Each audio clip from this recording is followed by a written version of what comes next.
Para ulama telah menyebutkan bahwasanya bulan Ramadan adalah bulan berkah, syahrun mubarak, kata Nabi sallallahu alaihi wasallam, yang itu menunjukkan bahwasanya pada bulan Ramadan semua amal soleh dilakukan apapun bentuknya akan dilipat gandakan pahalanya secara kuantitas maupun kualitas.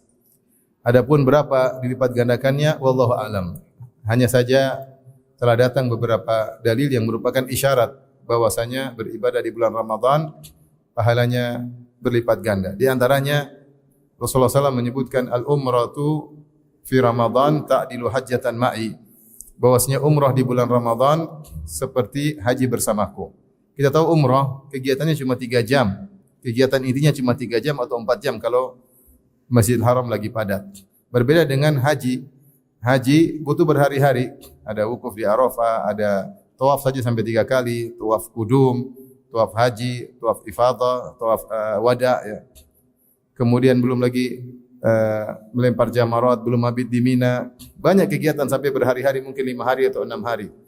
Ternyata umrah yang dikerjakan di bulan Ramadan seperti haji, apalagi haji bersama Nabi SAW. Ini menunjukkan bahwasanya kualitas pahala dilipat gandakan sangat banyak di bulan Ramadan.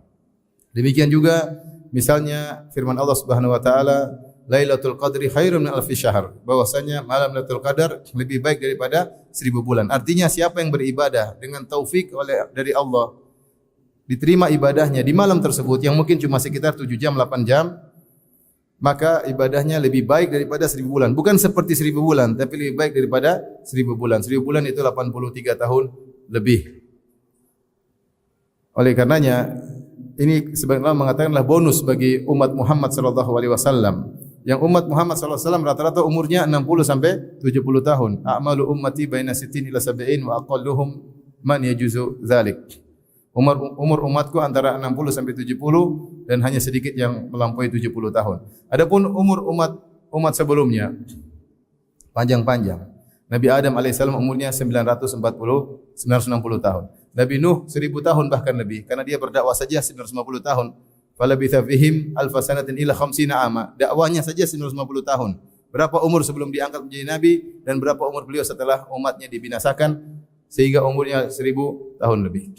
Umur umat Muhammad SAW 60 sampai 70 tahun. Nah, bagaimana kita bisa melampaui umat-umat terdahulu? Nahnul akhirun al-awwalun. Kita ini yang paling terakhir, nanti paling duluan hari kiamat kelak, paling duluan masuk surga, paling diutamakan oleh Allah. Maka Allah kasih bonus-bonus, di antaranya ibadah di malam Lailatul Qadar. Siapa yang diberi taufik di malam tersebut, ibadah sekitar 7 jam, 8 jam, seakan-akan dia telah beribadah lebih baik dari 83 tahun. Kalau 10 tahun dia dapat Lailatul Qadar terus, maka dia telah beribadah kurang lebih 830 tahun lebih. Ini menunjukkan bahwasanya pahala dilipat gandakan di bulan Ramadan. Di antara dalil yang menunjukkan bahwasanya pahala dilipat gandakan di bulan Ramadan, kisah hadis masyhur tentang 2 orang, hadis Talha bin Ubaidillah radhiyallahu anhu. Ketika 2 orang datang qadima ilal Madinah wa aslama jami'an. 2 orang datang kota Madinah masuk Islam sama-sama, hijrah bareng masuk Islam bareng-bareng. Wa kana ahaduhuma aktsaru ijtihadan minal akhar. Yang satunya lebih semangat beribadah daripada yang lainnya. Yang semangat beribadah ini akhirnya ikut jihad dan meninggal dunia. Yang kurang semangat ibadah ternyata masih hidup setahun setelahnya. Kemudian meninggal dunia setelah setahun berikutnya. Kemudian dalam mimpi, Talha bin Ubaidillah bermimpi, ternyata ketika tiba-tiba dia berada di pintu surga, ternyata yang meninggal belakangan masuk surga lebih dahulu. Baru kemudian yang lebih semangat beribadah masuk surga belakangan. Maka akhirnya Talha bercerita kepada para sahabat, maka mereka pun heran. Mereka heran, kok bisa yang kurang rajin ibadah masuk surga lebih dahulu daripada yang rajin beribadah. Akhirnya fabalagha dzalika Nabi sallallahu alaihi wasallam. Akhirnya kabar ini sampai kepada Nabi sallallahu alaihi wasallam. Nabi berkata kepada para sahabat, "Mimma ta'jabun?" Kenapa kalian heran? Kenapa kalian heran? Alaysa qad asha ba'dahu sanah? Bukankah orang yang kurang semangat ini dia sempat hidup setahun setelahnya? Alaysa qad adraka Ramadan? Bukankah dia bertemu bulan Ramadan? Fasamahu, kemudian dia berpuasa. Alaysa qad shalla fi sana kam min sajdah? Bukankah selama setahun dia berapa kali sujud? Di sini Nabi menyebutkan sebab dia masuk surga lebih dahulu di antaranya karena dia mendapati bulan apa? Ramadan. Padahal temannya itu jihad, mati syahid. Tapi ini meskipun tidak mati syahid, tapi dia mendapat bulan Ramadan dan dia menggunakan manfaat untuk ibadah sebanyak-banyak di bulan Ramadan, akhirnya dia mendahului orang yang mati syahid tersebut. Ini dalil bahwasanya beribadah di bulan Ramadan dilipat gandakan pahala secara kuantitas maupun kualitas. Kemudian di bulan Ramadan sebab untuk mudah masuk surga. Makanya di antara tafsiran para ulama tentang sabda Nabi SAW, Futihat abwabul jannah, pada bulan Ramadan dibuka pintu-pintu surga. Maksudnya apa? Mudah orang masuk surga di bulan tersebut. Mudah orang masuk surga. Kemudian dalam riwayat Futihat abwabus sama, dibuka pintu-pintu langit. Apa maksudnya? Ada yang mengatakan kalau dibuka pintu langit berarti rahmat segera turun, mudah turun. Ini juga menunjukkan doa mudah dikabulkan karena langsung tembus kepada Allah Subhanahu wa taala. Juga dalil bahwasanya amal soleh mudah diterima karena amal soleh naik ke Allah Subhanahu wa taala. Ilaihi yas'adul kalimut thayyibu wal amalu shalihu yarfa'uh. Kepada Allah lah kemudian amal soleh dinaikkan, kalimat-kalimat yang baik naik kepada Allah Subhanahu wa taala.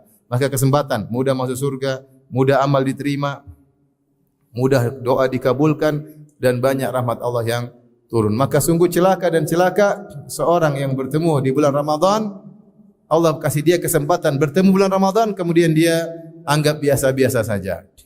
Maka peringatan bagi saya pribadi dan juga para hadirin hadirat untuk persiapan. Nah, kita membicara persiapan sekarang. Saya tidak berbicara tentang fikih bulan Ramadan. Saya sudah bahas di kajian-kajian lain. Saya ingin bahas tentang apa persiapan kita untuk menyambut bulan tersebut. Ikhwan dan akhwat yang dirahmati oleh Subhanahu wa taala, tentunya di antara wasiat para ulama sebelum kita bertemu bulan Ramadan agar kita bisa beribadah dengan lebih maksimal adalah kita segera bertobat.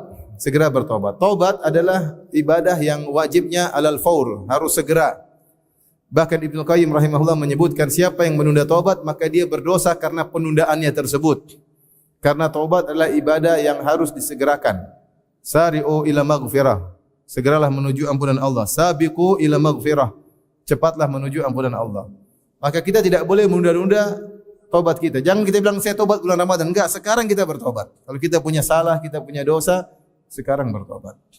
Kalau kita segera menyegerakan taubat, maka kita akan mendapati bulan Ramadan dengan lebih semangat. Maka yang punya masih bergelimang dalam maksiat, mulai sekarang hentikan. Jangan bilang nanti bulan Ramadan. Belum tentu juga kita bertemu bulan apa? Ramadan. Tidak ada yang jamin.